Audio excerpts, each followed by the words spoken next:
and him and the Duke played 7-up a while, 5 cents a game. Then they got tired of it, and allowed they would lay out a campaign, as they called it. The Duke went down into his carpet-bag and fetched up a lot of little printed bills and read them out loud. One bill said, "The celebrated Dr. Armand de Montauban of Paris would lecture on the science of phrenology at such and such a place on the blank day of blank at 10 cents admission and furnish charts of character at 25 cents apiece." The Duke said that was him. In another bill, he was the world-renowned Shakespearean tragedian, Garrick the Younger of Drury Lane, London.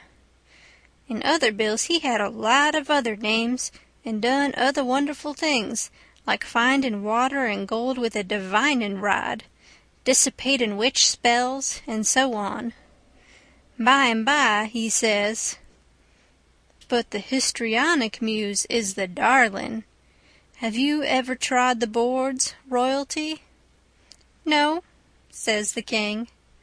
"You shall, then, before you're 3 days older, fallen grandeur," says the Duke. "The first good town we come to, we'll hire a hall, and do the sword fight in Richard III, and the balcony scene in Romeo and Juliet. How does that strike you?" "I'm in, up to the hub, for anything that will pay, Bilgewater, but, you see, I don't know nothing about play acting, and hain't ever seen much of it. I was too small when Pap used to have 'em at the palace. Do you reckon you can learn me?" "Easy." "All right. I'm just freezing for something fresh anyway. Let's commence right away." So the Duke, he told him all about who Romeo was and who Juliet was, and said he was used to being Romeo, so the king could be Juliet. "But if Juliet's such a young gal, Duke, my peeled head and my white whiskers is going to look uncommon odd on her, maybe." "No, don't you worry. These country jakes won't ever think of that. Besides, you know, you'll be in costume, and that makes all the difference in the world. Juliet's in a balcony, enjoying the moonlight before she goes to bed, and she's got on her nightgown and her ruffled nightcap. Here are the costumes for the parts."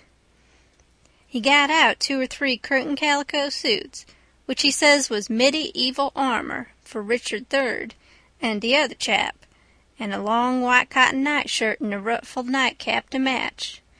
The king was satisfied, so the Duke got out his book and read the parts over in the most splendid spread-eagle way, prancing around and acting at the same time, to show how it had to be done. Then he give the book to the king and told him to get his part by heart. There was a little one-horse town about 3 mile down the bend, and after dinner the Duke said he had ciphered out his idea about how to run in daylight without it being dangersome for Jim, so he allowed he would go down to the town and fix that thing. The king allowed he would go too and see if he couldn't strike something. We was out of coffee, so Jim said I better go along with them in the canoe and get some.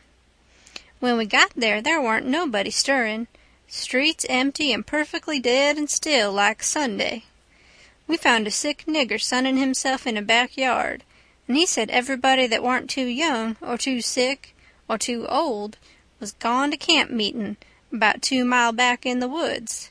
The king got the directions and allowed he'd go and work that camp meeting for all it was worth, and I might go too. The Duke said what he was after was a printing office. We found it, a little bit of a concern, up over a carpenter shop. Carpenters and printers all gone to the meeting and no doors locked. It was a dirty, littered-up place and had ink marks and handbills with pictures of horses and runaway niggers on 'em, all over the walls. The Duke shed his coat and said he was all right now, so me and the king lit out for the camp meeting. We got there in about a half an hour fairly dripping, for it was a most awful hot day. There was as much as 1,000 people there, from 20 mile round. The woods was full of teams and wagons, hitched everywheres, feeding out of the wagon troughs and stomping to keep off the flies. There was sheds made out of poles and roofed over with branches, where they had lemonade and gingerbread to sell, and piles of watermelons and green corn and such like truck. The preachin' was going on under the same kinds of sheds, only they was bigger and held crowds of people. The benches was made out of outside slabs of logs, with holes bored in the round side to drive sticks into for legs. They didn't have no backs. The preachers had high platforms to stand on at one end of the sheds. The women had on sunbonnets, and some had linsey-woolsey frocks, some gingham ones, and a few of the young ones had on calico. Some of the young men was barefooted, and some of the children didn't have on any clothes but just a tow linen shirt. Some of the old women was knitting, and some of the young folks was courting on the sly. The first shed we come to, the preacher was lining out a hymn. He lined out 2 lines. Everybody sung it, and it was kind of grand to hear it. There was so many of them, and they done it in such a rousing way.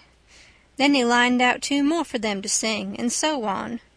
The people woke up more and more, and sung louder and louder, and towards the end some begun to groan and some begun to shout. Then the preacher begun to preach, and begun in earnest, too, and went weaving first to one side of the platform, and then the other, and then a-leaning down over the front of it with his arms and his body going all the time, and shouting his words out with all his might, and every now and then he would hold up his Bible and spread it open, and kind of pass it around this way and that, shouting, "It's the brazen serpent in the wilderness! Look upon it and live!" And people would shout out, "Glory, amen!" And so he went on, and the people groaning and crying and saying